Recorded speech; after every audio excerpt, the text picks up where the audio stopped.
Ready করে নিয়েছি আমার সকালের নাস্তা, পাউরুটি এবং চকলেট স্প্রেড।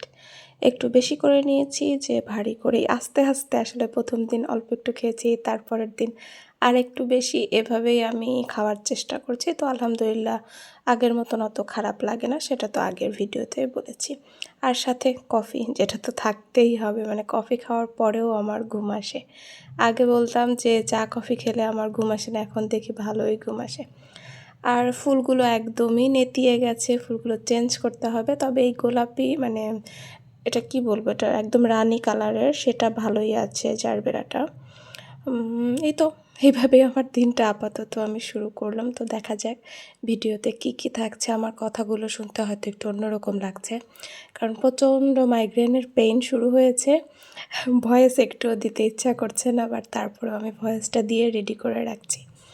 তো চলুন, আমার কাজে বের হয়ে গিয়েছি আমি। সালাম বোধহয় দেইনি না। আসসালামু আলাইকুম, কেমন আছেন সবাই? আশা করছি ভালো আছেন। Welcome to my channel Sushis basket. দিনটি ছিল বুধবার, 10ই ডিসেম্বর 2025। নাস্তা করাও শেষ, একটু ফটোশ্যুট করে নিলাম কফির, নিজে একটু ক্লিপ নিলাম নিজের। হঠাৎ করে দেখলাম 2-3 দিন আগে যে একটু ক্লিপ নিয়েছিলাম নিজের, পরে চলে এসেছি।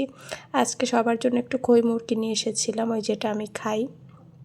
সেদিন বলেছিলাম তো সবাই বললো ওরা ওটা খায়, তো অল্প একটু নিয়ে এসেছিলাম। বেশি তো বানাইনি, অল্প একটু বানিয়েছিলাম, তো ওদের জন্য অল্প একটু নিয়ে এসেছিলাম।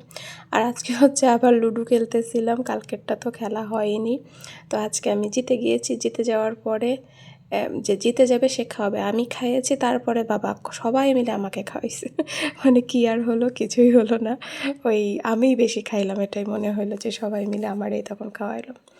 পরে তো বাসায় আসছি, বাসায় এসে জাস্ট ড্রেস চেঞ্জ করেই পুরা ঘর ঝাড়ু দিয়ে একদম উপর নিচে সব ক্লিন করে তারপরে হচ্ছে একদম সাবান দিয়ে ঘর মুছছে হুইলগুলো, কারণ অনেক দিন ঘর মুছি না।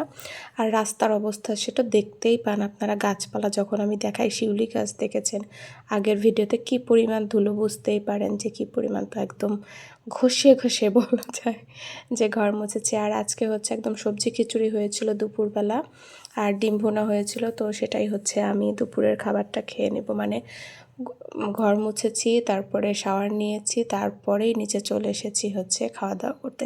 খাওয়া দাওয়ার পরেই হচ্ছে আমি বের হব একটু বাইরে, অনেক দিন ধরেই চাচ্ছিলাম বাইরে যাব।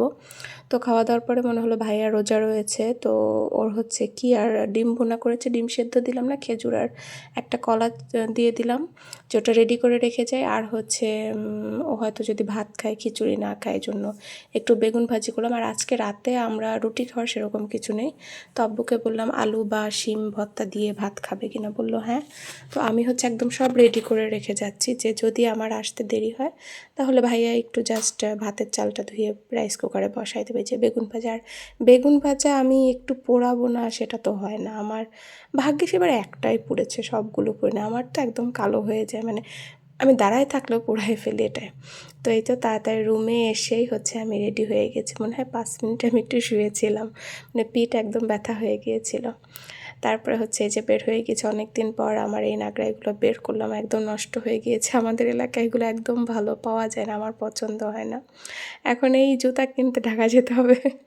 যাই হোক, কোথায় এসেছি বুঝতে পারছেন, নার্সারিতে এসেছি। হ্যাঁ, ফুল গাছ কিনবো যে বলেছিলাম, তো সেটা দেখতে গিয়েছিলাম। দেখার পর না অত বেশি পছন্দ হলো না। এই যে লজ্জাপতি গাছ দেখতে পেলাম, তো অনেকক্ষণ আমি এটা নিয়ে দাঁড়াইছিলাম। কয়েকটা গোলাপ পছন্দ হলো, তবে গোলাপ আমি আসলে নিতে চাচ্ছিলাম না, কারণ এর আগে গোলাপ নিয়ে আসার পরে ওই 1-2টা ফুল ফোটার পরে ওগুলো আর ফোটে না। এই জন্য আমার গোলাপ হচ্ছে কারো বাসা, পরিচিতদের বাসা থেকে ডাল বা কলম দিয়ে নেওয়ার ইচ্ছা বেশি। পরে ওখান থেকে আরেক জায়গা ফুল পাওয়া যায় বাজারের মধ্যে, ওটা নার্সারি না, জাস্ট কিছু ফুল নিয়ে বসে, ওখানেই হচ্ছে আমি যাচ্ছিলাম। তো আমাদের স্টেশনটা কাজ করছে, পুরো কমপ্লিট হলে ইনশাল্লাহ দেখানোর চেষ্টা করব। আসা হয় না তো এদিকে এখন অনেক দিন, দেখানোও হয় না। তো ওখানেও ফুল গাছ পেলাম না, তো মানে গাছ কেনা হলো না। পরে পিঠা কিনে নিয়ে বাসায় চলে আসলাম, তো খেয়ে নেব। আর এখানেই আমি বিদায় নিয়ে নিই।